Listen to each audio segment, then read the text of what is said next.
Hello and welcome to Public Speaking Tips and Tales with Speaking Coach Kelly. This podcast is dedicated to helping you become a more confident and effective speaker. I'm your host, Kelly Kaye Walker, and each week we'll dive headfirst into the deep end of public speaking. I'll share real stories from the stage, interview other speakers, and evaluate speeches to show you what works on stage and what doesn't. So let's get started. Last month, I judged 22 speakers sharing a 10-minute speech for our first annual Speaker Games competition. Based on that experience, I have noticed a lot of common mistakes people made and a lot of common things they do right. So in today's episode, I want to share those with you so you can learn from my experience also. Let's start with the mistakes first. The number one reason speakers didn't make it into the finals was that they didn't tell a personal story that taught us a lesson.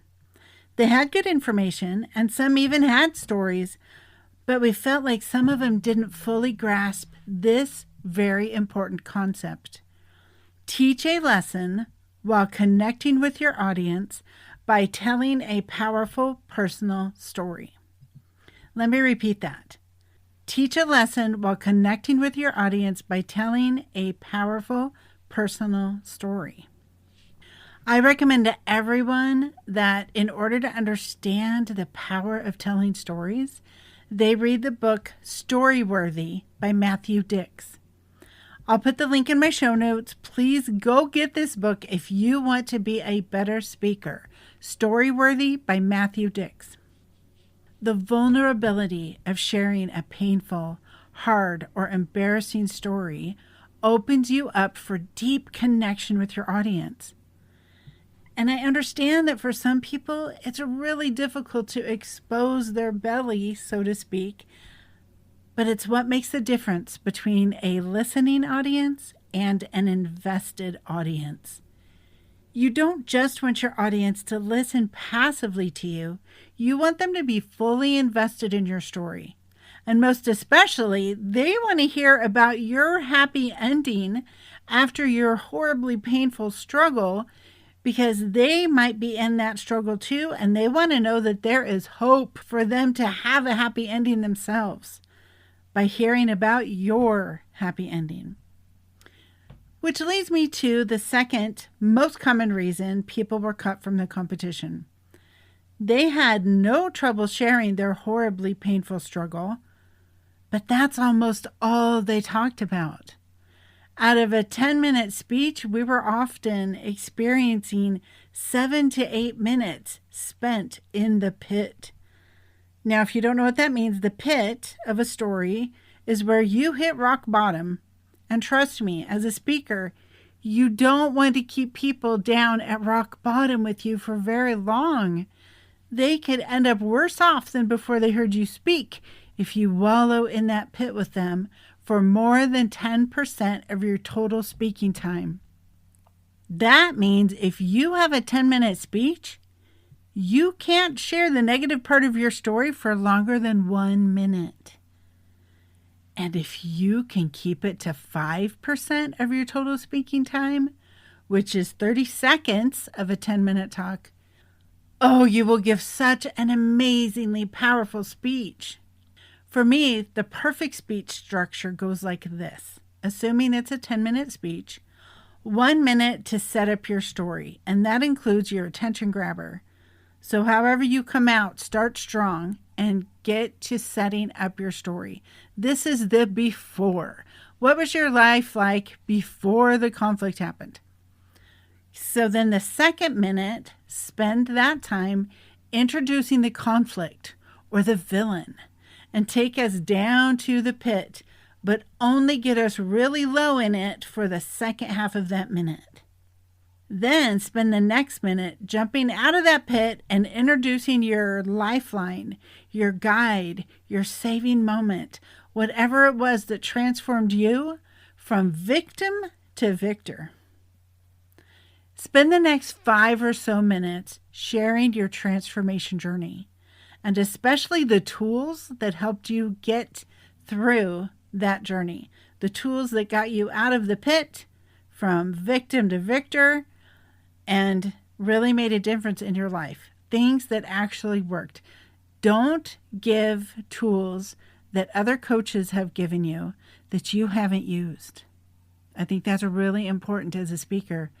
Don't try to pass off other people's tools as having had been pivotal in your transformation if they weren't. Only teach tools that you actually used. During this part, you can tell little mini stories with mini pits and mini lifelines to keep the energy rising and falling like a roller coaster. Next, spend about a minute pulling it all together and wrapping up the story with the beautiful lesson, including the ripple effects of your triumph over the conflict/villain, and get your energy as high above the normal line as your pit took us low under the normal line. In other words, take us just as high as you took us low. And then spend that final minute with your call to action. Give us our next step that we can take after we're on our own and you are no longer leading us by the hand with your speech. If you follow this outline, you will never get stuck in the pit for too long. The third most common mistake I saw was speakers having a brain fart and pointing it out to us. Audiences often have no idea that you forgot what you were going to say, but if you stop and get all upset and point it out, swear about it, or apologize for it, everyone will know that you made a mistake, and then your whole flow will be hopelessly messed up. You may be asking, yeah, but what do I do when I forget what I was going to say? Easy. Stop, look down at your heart, and tune into your emotions. Your brain was running the show, but it got overheated and needed a little reboot, and now it's up to your heart to pick up the thread and continue the pattern. And here's a bonus. When you pause and look down at your heart, everyone in the room will feel emotion coming off of you in waves. They'll think that you are so into your story that you have to stop and regroup so you don't lose control of your emotions. This pause to get back on track with your talk becomes a powerful moment of connection with your audience, a connection that you wouldn't have had if you hadn't had the brain fart. If you get through a really long pause and you still can't figure out what to say next, go back to your story. Add some more to it. Usually this means more of the victory side of the story, though. Don't go back down into the pit. You could describe how your story affected someone you love, for instance. Remember, stories are the best part of any speech, so when all else fails, just tell another story. Your only challenge there will be make sure you can find a way to tie it into your call to action as you're telling it, because you want it to all make sense in the end. But if you do this, nobody will ever know that you forgot half of your speech. Now that we've covered the top 3 mistakes I saw during the 22 speaking auditions for Speaker Games, let's move on to the things people did right. Oh, and by the way, tickets are available to just come watch the competition on July 13th. So if you want to see those speakers firsthand, come join the fun. Speaker Games will be held at Industry Salt Lake City in downtown Salt Lake all day long, July 13th. And tickets are only $10 online or $20 at the door. And you can find the link in my show notes. Okay, back to the to-do list. Things we saw the best speakers doing include telling really vulnerable stories that spent just the bare minimum of time in the pit. They didn't wallow. They let us dip our toe in their deepest pain and then pulled us up immediately. Stories of unexpected lessons from perceived failures that turned out to be exactly what they needed were the best stories of all. Everyone loves an underdog and a Cinderella story. So if you're hiding your pain and making yourself look stronger, smarter, and more together than you really are, you are disconnecting from the audience and are therefore going to be unable to move them.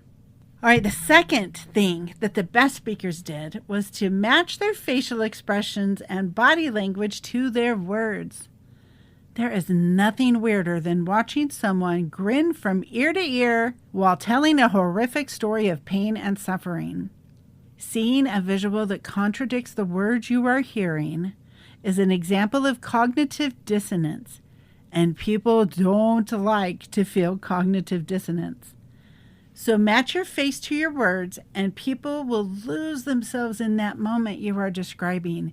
You will transport them through time and space to the memory you are describing in your story. The third thing that the best speakers had in common was that they taught us a strong lesson or gave us a great call to action. We didn't have to wonder what the point of their speech was. It was obvious and clear to all four judges. We understood the journey we had just been on with them, and we clearly saw the next step we could take if we wanted to continue on that journey for ourselves. Clear, simple calls to action make a powerful ending to a powerful talk. So let's recap. 3 biggest mistakes we saw were no personal story that taught us a lesson, staying too long in the sad pit of the story, and letting a brain fart destroy their speech completely.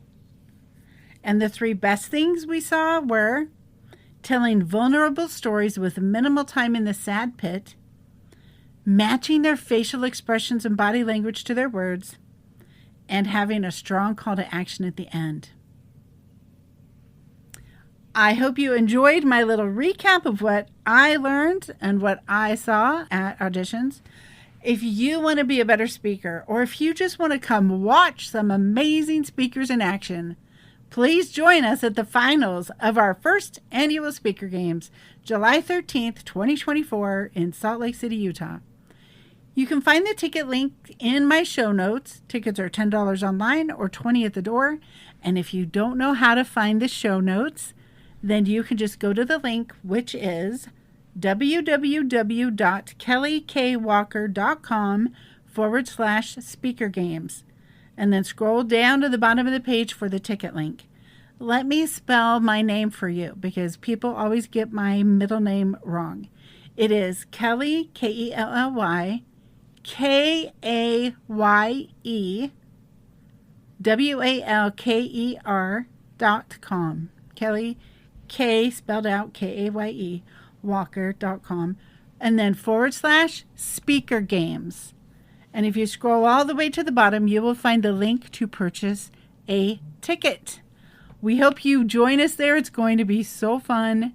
It is from 9 to 5 on July 13th at Industry, Salt Lake City. I hope we see you there. All right, thanks for listening. As always, if you want to be on the show to either have your speech evaluated or share a story from the stage, please email me at speakingcoachkelly@gmail.com. And if you want to be evaluated, in the subject line, put evaluate me. And if you just want to be a guest and share a story from the stage, in the subject line, please put guest. If you need help coming up with your signature presentation, if you don't know what to speak on or you don't know what stories to share, I can help. I wrote a 16-page workbook designed specifically to help speakers figure out which of their stories to tell, and I would love to give it to you for free. So if you would like to get that, just go to www.kellykaywalker.com/workbook. Also, you could just email me asking me for the workbook if you can't remember that URL. My email is speakingcoachkelly@gmail.com. All right, thanks a lot for listening. I am excited to be doing this podcast, and I can't wait for my next episode.